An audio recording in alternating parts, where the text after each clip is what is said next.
పోతురాజు, నందిని గంగల మధ్య ఏ గొడవ రాకుండా చూసుకో. నందిని నాగమ్మ తల్లికి నెరవేర్చాల్సిన బాధ్యత నెరవేర్చాలి. గంగ తన భర్త కుటుంబంతో సంతోషంగా ఉండాలి. ఈ రెండు నెరవేర్చావంటే మృగశిర మాసంలో చంద్రలపాడు అమ్మవారు తిరునాళ్లలో నేను నీకు పెనుకంచిప్రోలు తిరుపతమ్మ గుడి నుంచి చంద్రలపాడుకి బీరఖడ్గం తీసుకొచ్చి నీకు కానుకగా సమర్పించుకుంటాను.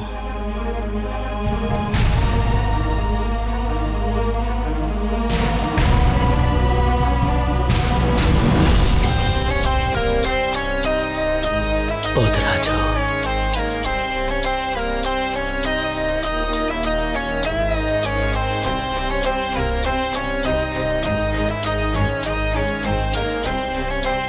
నానా,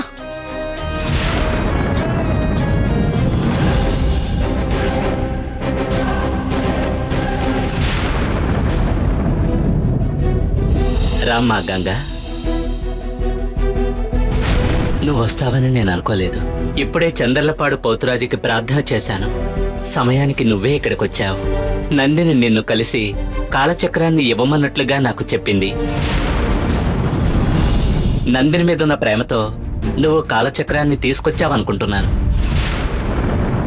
నీ చేత్తోనే పోతురాజు పీఠంలో ఉంచు. నేను కాలచక్రాన్ని ఇవ్వడానికి రాలేదు, తీసుకెళ్ళడానికి వచ్చాను. ఏమంటున్నావమ్మా? ఏంటి తెలియనట్టు మాట్లాడుతున్నారు?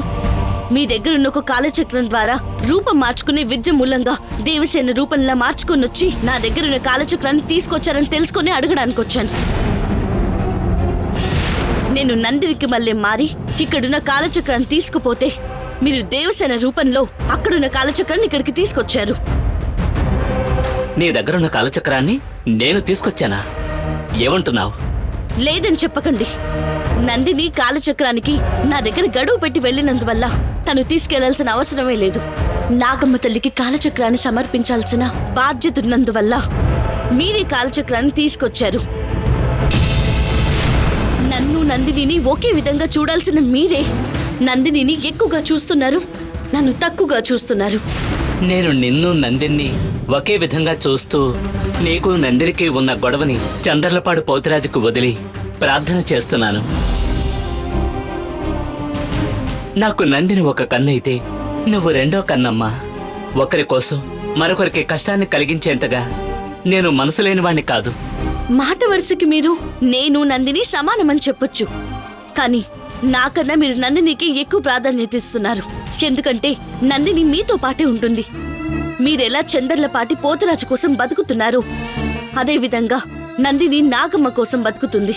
మీ అడుగు జాడుల్లో నడుస్తున్న నందినిని బావుంటే చాలనుకొని మీరే నేను దాచుంచిన కాలచక్రాన్ని తీసుకొచ్చారు. తొందరపడి మాట్లాడుకు. ప్రతి దినము చంద్రలపాడు పోతురాజు పేరును ఉచ్చరించేవాణ్ణి. సత్యానికి సాక్ష్యమైన చంద్రలపాడు పోతురాజుని గుండెల్లో పెట్టుకున్న నేను ఎన్నటికీ అబద్ధం చెప్పను.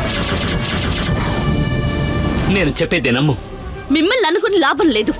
మీలాంటి అవకాశవాదిని ఆదరిస్తూనే ఈ పోతురాజును అనాలి. చాలిక ఆపు.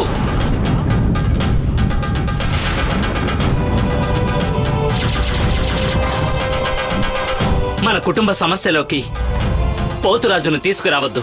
అప్పుడు కాలచక్రాన్ని తీసుకొచ్చానని ఒప్పుకోండి. నేను కాలచక్రాన్ని తీసుకురాలేదు. ఒకవేళ నేను తీసుకొచ్చినా దాన్ని పోతురాజు పీఠంలోనే పెట్టుండేవాణ్ణి. అక్కడ చూడు, వరణంశ కాలచక్రం, మయూరంశ కాలచక్రాలే ఉన్నాయి. నాకు తెలియకుండా ఉండాలని వేరే ఎక్కడో దాచిపెట్టారు. నాకు కాలచక్రం కావాలి. అది పౌర్ణమి వరకు నా దగ్గరే ఉండాలి. ఇవ్వండి. నేను తీయలేదంటున్నానుగా, నువ్వు మొండిగా వాదిస్తావేంటి? నా మీద నీకు నమ్మకం లేదా?